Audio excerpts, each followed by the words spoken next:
Do you ever feel like you're juggling a million tasks and you still can't seem to find time for yourself? So we're going to dive into this in today's video. Welcome to Own Your Time, a channel for small business owners. Get ready to harness your most precious asset, your time, with intention, enabling you to create a life that thrives in simplicity, ease, and joy. If you're new here, my name is Sarah Stewart. I'm a Glasgow-based time management expert. My approach combines the wisdom of traditional time management strategies with the transformative power of mindfulness, and it's my commitment to help you get more time for the things that really matter. So if you're ready to ditch the hustle culture and overwhelm and instead embrace peaceful productivity, you are in the right place. In each episode, we're going to be diving into the key elements of conscious time management, mindfulness, intentional living, and the dynamics of running a small business. So join me as we explore practical strategies to overcome time constraints, manage stress, and make intentional choices that align with your goals and aspirations. So if that resonates, don't forget to subscribe and hit the bell so that you don't miss any future episodes. And in today's video, I'm going to be chatting about movement for mental health and how to make time for exercise. I've already been out this morning for a walk with the dog. She's sleeping just down here. Hopefully she doesn't disturb us. But yeah, I thought it was quite timely with some of the other things that I've got going on in my life at the moment, which we'll come to shortly. So the Mental Health Foundation reported in their recent research that over a third, so 37% of adults in the UK find it challenging to allocate time for physical activity. Now, one of my 8 P's of conscious time management is prioritise. So these 8 P's of conscious time management is a framework that I've put together for my mentoring and my programs and so on. I'm going to cover all 8 in a separate video, but P for prioritise is all about knowing when to focus on what matters most, and it encourages us to think about our core values and our long-term goals.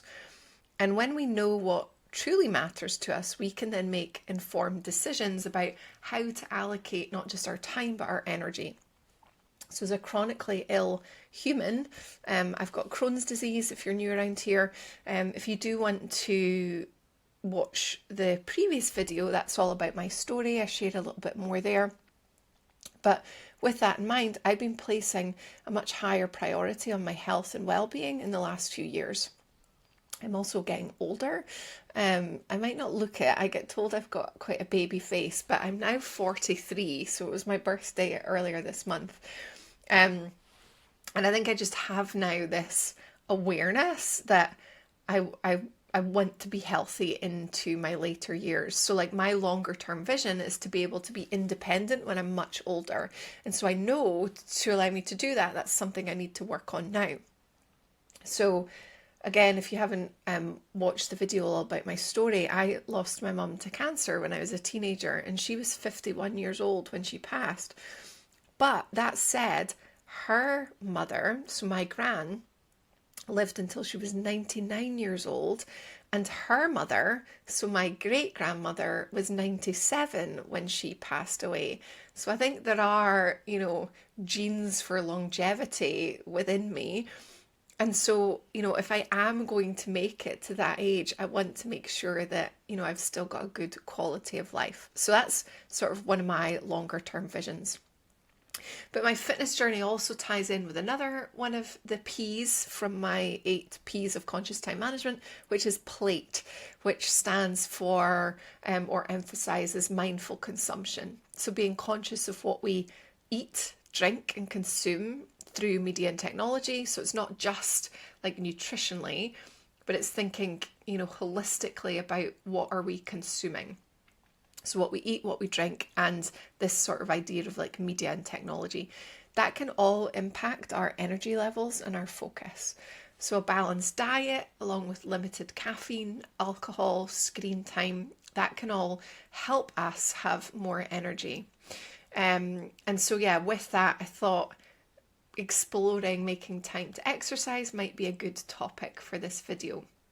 It's also January at the moment when I'm recording this, so there may be a number of you that are have been thinking about New Year's resolutions. Maybe exercising more, moving your body more is a resolution, and so this will hopefully help you.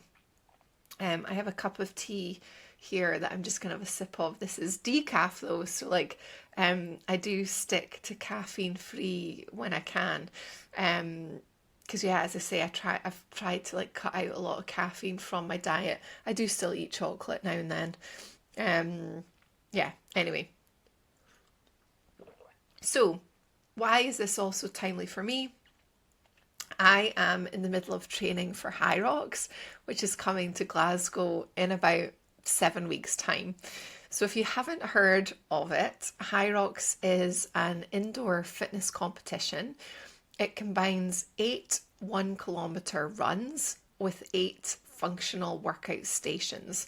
So each station, there's the ski erg, there's rowing, there's a sled push and pull, there's weighted lunges, farmer's carry, wall balls, that sort of idea. And I did actually go and watch as a spectator last year, and I watched my personal trainer compete. And the atmosphere is really good. So when a friend asked me, would I like to do it with her? So we're doing it as female duo. I agreed to it. But I'm realising now it's maybe a lot harder than what I thought it was going to be. So I've signed up for a training programme with Greater Than Gym. And that has actually been quite good in terms of it's taken the decision making out of my hands. I don't need to worry about what I should be doing. I just need to show up and do my best.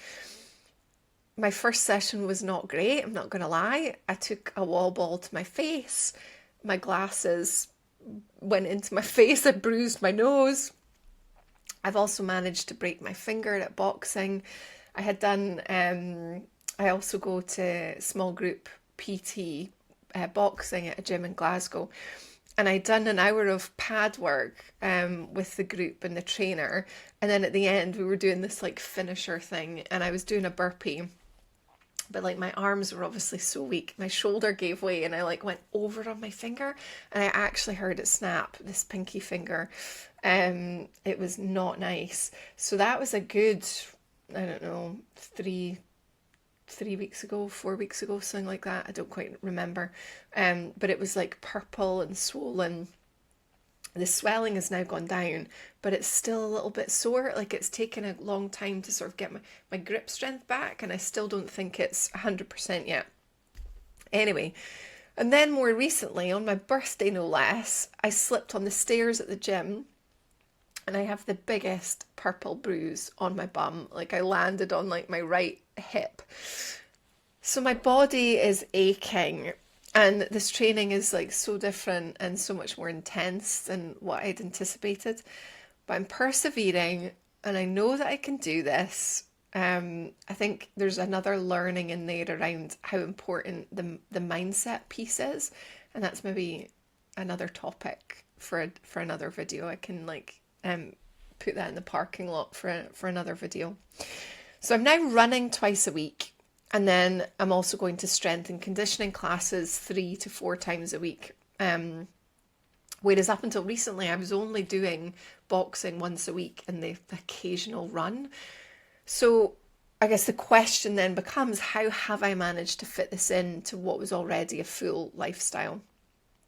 And in this video, I'm going to share now some practical ways to start prioritizing fitness in your busy schedule. And I'd love to hear from you in the comments, how are you making time for exercise? So firstly, what I would start is thinking about core values and your future vision. So if exercising regularly and focusing on your health is a value, I would start seeing yourself just as that. I am a person who exercises regularly. And to then uphold this value, then you're going to sort of naturally start to prioritize exercise above other activities. What then becomes more important? Catching up on the latest crime drama that you're binge watching, or getting out in nature for a run or a walk? Or can you combine the two? So I've now got a spin bike in my living room, so I can stick on an episode of something whilst I cycle. In 2020, people in the UK spent a third of their waking hours watching TV. That statistic blows my mind. And on average, we spend 5 hours a day on our mobile phones in the UK. So have a think, what is it? Genuinely, what is it that's more important? And, I'm still watching TV. I've not given that up altogether. But it then sort of becomes, okay, if it's the choice between the two, what is it that you're choosing? So figuring out what really matters most is a great place to start. And then ask yourself, how can you make it fun? I think this is an important bit. And it's interesting because I was actually just voice noting with a friend of mine there. And this was what we were voice noting about, like making the exercise fun. Yes, it feels hard right now, but this whole process of doing high rocks, it should be fun. Like I'm doing this for a fun challenge. And yes, it's a challenge, but I don't want to lose sight of the fact that it should be fun. So can you meet up with a friend and go for a walk in your lunch break or over the weekend? Instead of meeting up maybe for coffee in a cafe and sitting, can you grab a coffee and walk whilst you catch up? So I also like to schedule dog walks with friends, sometimes even do networking dog walks, and being able to have, a laugh with a friend whilst you're exercising at the same time, for me, that's a win-win.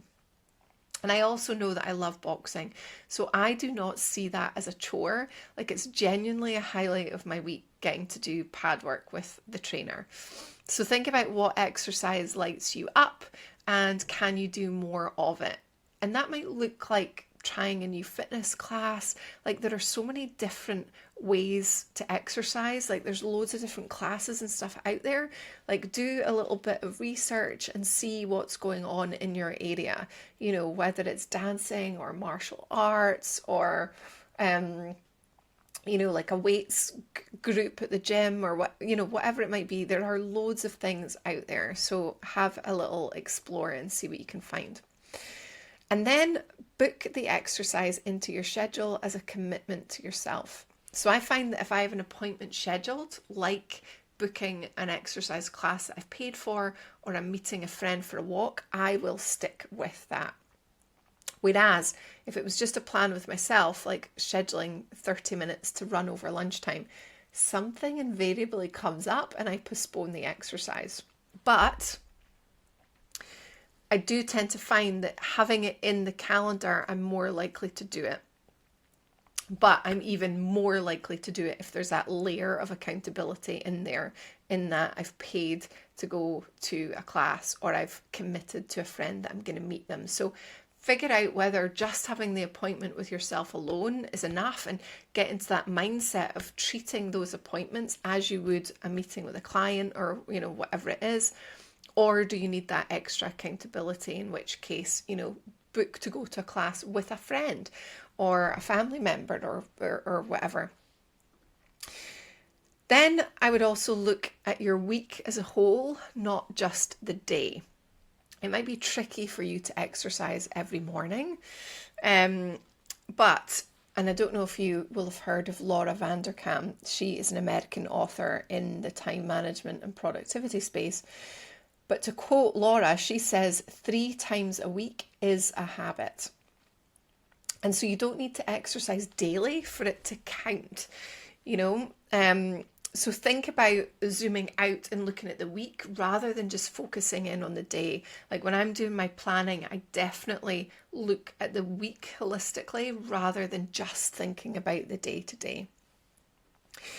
And then how can you get creative with your schedule? So again, try and look at your plan and remove the emotional attachment to it and see if there are ways that you can get creative. So as some examples, like my daughter used to go to a football class, a football group, and I used to walk around the pitch while she was at her practice. Maybe you can do an at-home workout while the rest of your family is occupied. For me, now that my kids are slightly older, they're 13 and 15, I tend to get some me time when they're sleeping on a weekend morning, and I can use that time to go out for a run or a walk or whatever. In the past, I've also called on the help of a neighbour to come in and babysit whilst I've gone for a run.